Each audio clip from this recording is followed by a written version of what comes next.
Section 3 will continue with Chapter 7. We named chemicals, wrote formulas. Now there's a little math we're going to add. So our objectives, we need to calculate the formula mass or molar mass of any given compound. We've already done that in Chapter 3. We want to use molar mass to convert between mass in grams and amount of moles. Again, review from Chapter 3. Calculate the number of molecules, formula units, or ions in a given molar amount of a chemical compound. And calculate the percent composition of a given chemical compound. So we've learned a chemical formula indicates the elements that are present in a compound, the relative number of atoms or ions of each element present in a compound. Chemical formulas also allow chemists to calculate a number of other characteristic values for a compound. So you have to know the formula, and once you know the formula, we can determine properties. So things that we need to know might be formula mass, molar mass, or percent composition. To find formula mass, the formula mass of any molecule, formula unit, or ion is the sum of the average atomic masses of all atoms represented in this formula. That's a formal definition that we had in Chapter 3. So an example, the formula mass of water, H2O, the average mass of a hydrogen atom is about 1.01 atomic mass units. Average atomic mass of oxygen is about 16 atomic mass units. You know, occasionally when you do your homework you can round, so 15.9994 is essentially 16. So in the formula we have two hydrogens, so there's a total of 2 atomic mass units for hydrogen. We have 1 atom of oxygen, so it would have 16 atomic mass units. So the average atomic mass of water, a water molecule, would be a total of about 18.02 atomic mass units. Now, if we're having molecular mass, it's just slightly different. The mass of one formula unit of an ionic compound is not a molecular mass. The mass of any unit represented by a chemical formula can be referred to as the formula mass. So molecular mass, generally we're talking more covalent compounds. So if we want to find the formula mass of potassium chlorate, just another example, you'll have to do this on the test, should be easier points. There's 1 atom of potassium, 1 chlorine atom, and 3 oxygen atoms.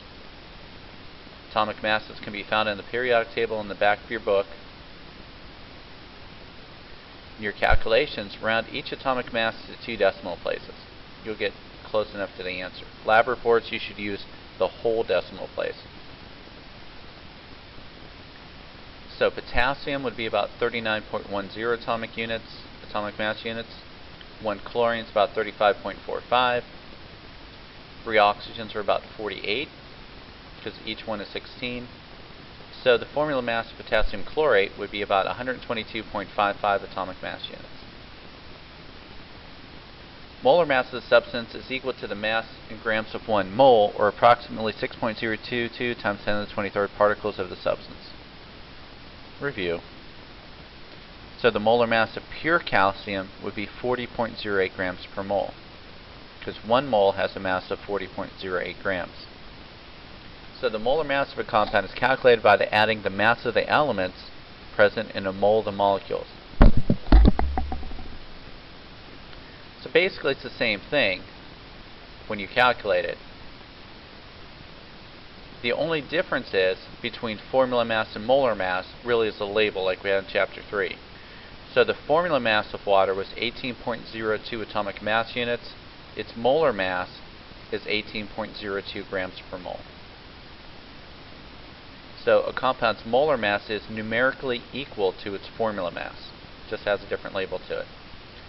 So this slide, you don't have to copy everything down. It's just a couple more examples. So if you would have zinc chloride, there's 1 zinc, 2 chlorines. They should indicate its molar mass.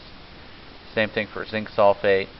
When you have ammonium sulfate, because of the parentheses, you'd have 2 nitrogens, 8 hydrogens, 1 sulfur, and 4 oxygens to determine its molar mass. So another sample problem, if we just flip through.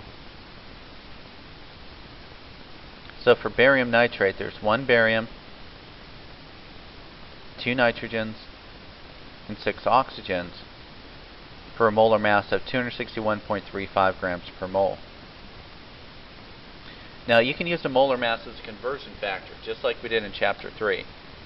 So to convert from moles to grams, you multiply the amount in the moles by the molar mass. So this is just a summary table. You don't necessarily have to copy it down. You can if you want to. But the big thing is, you'll have to do conversions on this test. So if we have 2.5 units of oxygen, what's the mass in grams? So the solution for it, so oxygen is a diatomic. So usually when oxygen is found in the real world, it's not just O by itself, it'll be O2. So 2.5 moles of oxygen, you find the mass of oxygen in grams and set it up. So the amount of oxygen times the molar mass equals how many grams of oxygen you would have. So 2 moles of oxygen would be 32 grams. So using the molar mass of O2, 2.5 moles times 32 grams of O2 equals 80 grams of oxygen.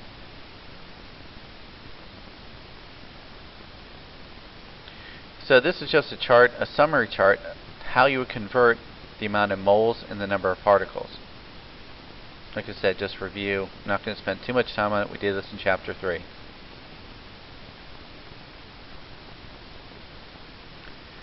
Something you might need after this video, ibuprofen.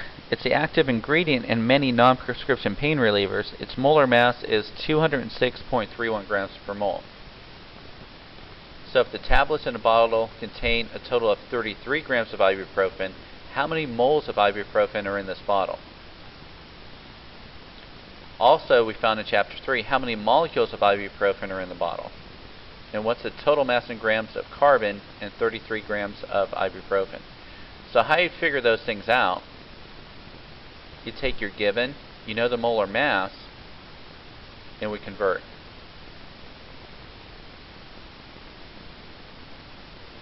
So in solution A, we want to go from grams to moles.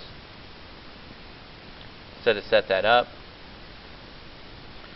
so if we're given 33 grams, we'd put the grams on the bottom, 1 mole on top, and that'll tell us how many moles of ibuprofen we have.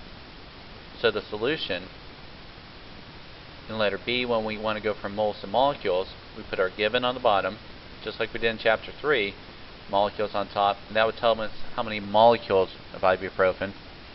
Then for C, really for C you can skip that for now. That really won't be for this section. We'll save that for later in the year. So the sample problem, if you're given 33 grams of ibuprofen, 1 normal unit is 206 grams, so if we're given 33 grams, we would have 0.16 moles. We'd have less than 1 unit. The same for molecules. If we have that 0.16 moles, we can convert. It would be 9.6 times 10 to the 22nd molecules of ibuprofen. Like I said, letter C, that would be the solution if you want to take a look at it. But it would be more of a challenge problem at this point. We're not going to worry about it right now. The one thing we are going to worry about, and generally we have a lab on it, percent water and a hydrate. So percent composition, it's like your test score. You know, your tests are out of 60. So if you scored a 50, you guys are good enough to know to put that in the calculator. You go 50 divided by 60 times 100, come out to be a B and 83%. So to find the mass percentage of an element in a compound, the following equation is used. You take the element that you're looking for over the total times 100. Same thing like your test score. Take your score over the total times 100. So the mass percentage of an element in a compound is the same regardless of the sample size. So if you have a teaspoonful of water or a bucketful of water, it would still have the same percent oxygen. So the percentage of an element in a compound can be calculated by determining how many grams of the element are present in 1 mole of the compound.